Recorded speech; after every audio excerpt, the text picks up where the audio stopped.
Tot mai des sunt întrebată ce produse folosesc de pielea mea arată atât de bine și lucește așa.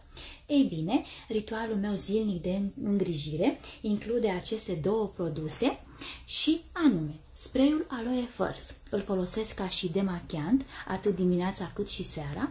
Pur și simplu îl aplic pe o deschetă demachiantă, cu ajutorul căreia înlătur toate impuritățile, după care folosesc această cremă R3 Factor se cheamă, cu aloe vera, colagen și vitaminele A și E, foarte importante pentru sănătatea pielii.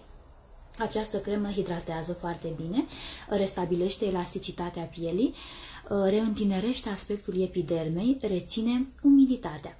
Cu aceste două produse reușesc cu brio să țin ridurile deoparte, având în vedere că cei 20 de ani s-au cam dus, nici la 35 de ani chiar nu mă pot plânge.